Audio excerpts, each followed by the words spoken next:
Hello everyone, welcome back to my new video. আশা করি তোমরা সবাই খুব ভালো আছো, আমিও খুব ভালো আছি। সকালবেলাটা একদম মর্নিং ইয়োগা দিয়ে শুরু করেছিলাম, একটু হালকা স্ট্রেচিং, হালকা ফুলকা একটু ইয়োগা করে নিয়েছি, কারণ 4-5 দিন একটু বন্ধ ছিল, তাই প্রথম দিনই অতটা প্রেশার দিতে চাইনি। তো এভাবেই আমার মোটামুটি রোজকার দিন শুরু করি, আমি সপ্তাহে অন্তত 4 দিন এভাবেই শুরু করার চেষ্টা করি। তারপরে উঠে আমি গিয়ে রান্নাঘরটাকে একটু সাপড়ে নিলাম। এমনি আমি রাত্রিবেলায় সব ক্লিন করে রাখি, যে বাসনগুলো আমি ধুয়ে রাখি সেই বাসনগুলো সকালবেলা উঠে গুছিয়ে নিলাম। আর যেহেতু আজকে মঙ্গলবার, আজকে আমি নিরামিষ খাই, তাই গ্যাসটাও ভালো করে পরিষ্কার করে নিলাম। দেন আমি এখানে ফ্রেশ হয়ে একটুখানি সানস্ক্রিন মেখে নিলাম, কারণ ঘরেই থাকি আর বাইরেই থাকি, আমার মনে হয় সানস্ক্রিন মাখাটা খুব জরুরি, তোমরাও সবাই মাখবে। আর তারপরে চা খাওয়ার আগে 1 গ্লাস গরম জল, বিশ্বাস করো গরম জলটা খেলে যে কী ভালো লাগে বলার মতো না। আর তারপরে এখানে আমার জন্য চা বসিয়ে দিলাম, একটুখানি হালকা করে লিকার চা। সকালবেলাটা আমি লিকার চা দিয়েই শুরু করি, চেষ্টা করি শুরু করার, কিন্তু যেদিন যেদিন আমার প্রচণ্ড চায়ের ক্রেভিং হয় সেদিন সেদিন আমি দুধ চায়ে শিফট করে যাই, যদি ওটা প্রচণ্ড আনহেলদি। আর এই জামা কাপড়গুলো আজকে কাচতে হবে। আর এই যে আমার চা হয়ে গেছে, চা ছেঁকে নিয়ে আমি চাটা সাইডে রেখে আর কি, মানে চা খেতে খেতেই আর কি ভেন্ডি আর আলু কেটে নিলাম, ভেন্ডি আলু ভাজবো, সাথে রুটি। এটা হচ্ছে কি সকালবেলার ব্রেকফাস্ট, যতটা হেলদি বাড়িতে রাখা যায়। সাধারণত আমি ওই স্মুদি বা মুসলি, ওটস এইসবই খেয়ে নিই। আজকে একটু রুটি খেতে ইচ্ছা হচ্ছে, তাই ভাবলাম একটু রুটি করি। আর এখানে এই যে তোমার ওই শুকনো লঙ্কা আর 5 ফোড়ন দিয়ে ভেন্ডি আলু ভাজতে বসালাম। আর এই যে মিস্টার দাস ঘুম থেকে উঠে গিয়ে দাঁত মাজছে, বাবা দেখে মনে হচ্ছে এখনও ঘুম হয়নি। এখানে আমার ব্রেকফাস্ট রেডি। ব্রেকফাস্টের পর দুধ চা খেতে গিয়ে দেখি দুধটাই কেটে গেছে, আমি তখনই বুঝেছি আজকের দিনটা ভালো যাবে না। আর দুপুরবেলা লাঞ্চে ছিল একদম লাল লাল ঝাল ঝাল মাখা মাখা আলুর দম, কাশ্মীরি স্টাইলে, নিরামিষ কিন্তু। আমি কিভাবে আলুর দমটা করেছিলাম তোমাদের সাথে একটু ছোট্ট করে শেয়ার করে দিই। আলুটাকে নুন, হলুদ, লঙ্কার গুঁড়ো মাখিয়ে লাল লাল করে ভেজে তুলে নিয়ে সেই তেলেই গোটা গরম মশলা, তেজপাতা, ফোড়ন দিয়েছিলাম। তারপরে দিয়ে দিয়েছিলাম আমি একটা টমেটো, কাঁচা লঙ্কার আদার পেস্ট করে রেখেছিলাম, সেই পেস্টটা দিয়েছিলাম। তার মধ্যে একটু জিরের গুঁড়ো, ধনের গুঁড়ো, স্বাদ মতো মিষ্টি, নুন, হলুদ সব কিছু দিয়ে ভালো করে কষিয়ে তার মধ্যে আলুটা দিয়ে দিলাম। আলুটাকেও ভালো করে কষালাম।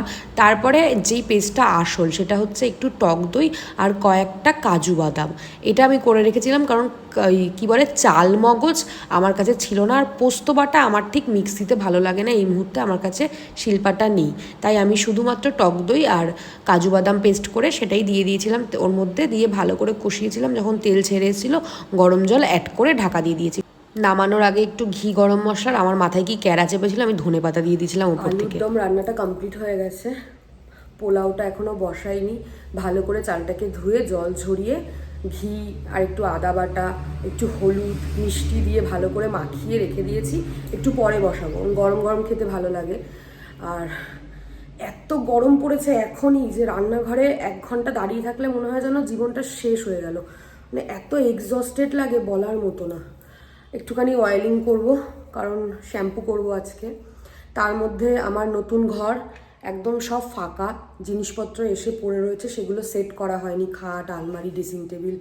তো সেগুলো সেট করার জন্য আজকে আবার লোক আসবে, তার 12টার সময় আসার কথা, আমি জানি না তারপরে এই কাজকর্ম কখন শেষ হবে, কখন আমি ঘর বাড়ি পরিষ্কার করে স্নান করতে পারবো আমি আজকে জানি না। এমনিতেই আজকে মঙ্গলবার, আমাকে পুজো দিতে হবে। আর উনি বেশ মোটামুটি টাইম মতোই চলে এসেছে, এটাই যা বাঁচোয়া যে মিস্টার দাসও বাড়িতে ছিল, তাই উনি সব কথাবার্তা বলে কোনটা কোথায় সেট করতে হবে সবটা দেখিয়ে দিলে এবার উনি ওনার মতো কাজ করতে থাকুক। আর এই যে মোটামুটি আর কি করে ফেলেছে, কিন্তু টাইম টেকিং বুঝতে পারছি। আমি না আজকে স্নান না করে লাঞ্চ করে নিয়েছি, মানে সেই সকালবেলা আর কি আমি উঠে যখন বাসি জামা কাপড় ছেড়েছিলাম তারপরে আর স্নান করা হয়নি। 7:54, সন্ধ্যে 7:54 সময় আমি স্নান করে এসে এখানে স্কিন কেয়ার করছি, দেন আমি পুজো দিলাম। এবার আমি একটু শান্তিতে বসে চা খাবো। আর সারা দুপুর, সারা বিকেল আমি ঠায় খালি লোকটার কাছে বসে, দাদা আপনার কিছু লাগবে, আচ্ছা দাদা বলুন কি লাগবে, আচ্ছা এটা এখানে, ওটা ওখানে, খালি এই করে গেছি, কারণ মিস্টার দাস তো বাড়িতে ছিল না, অফিস চলে গেছিলো। আর এই যে একটু চা নিয়ে আর বিস্কিট নিয়ে বসে, আরও কমপ্লিট হয়ে গেছে। আর আমি কোনো ভিডিও করতে পারিনি, বিশ্বাস করো, এত বেশি এক্সস্টেড লাগছিলো, এত টায়ার্ড লাগছিলো যে আর পাচ্ছিলামই না। তাই একটু চা খেয়ে বসে বসে এডিট করছিলাম। আর ঘরটা সকালবেলায় ফাঁকা ফাঁকা দেখাচ্ছিলাম, এখন মোটামুটি ভরা ভরা লাগছে। এই যে আলমারিটা এখানে সেট হয়ে গেছে, প্রচণ্ড অগোছালো হয়ে আছে, আজকে আর সময় পাইনি, পরে গোছাবো। আর যেটা হয়েছে, এখানে ড্রেসিং টেবিলটা সেট হয়ে গেছে, বাট ওরা আয়নাটার মানে মিররটা, কাচটা পাঠায়নি, বাদ বাকি সব পাটি। বাদ বাকি সব পাঠিয়েছে, কিন্তু মিররটা পাঠায়নি, তো এটা সেট করতে হবে।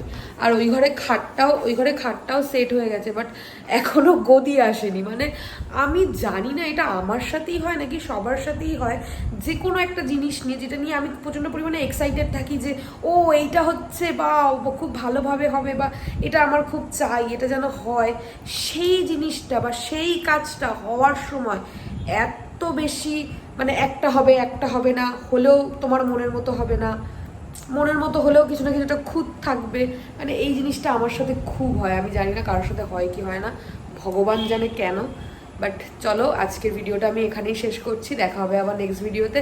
ভিডিওটা ভালো লাগলে অবশ্যই একটা লাইক কমেন্ট করে দিও, আর আমার সাথে থেকো। টাটা, সবাই ভালো থেকো।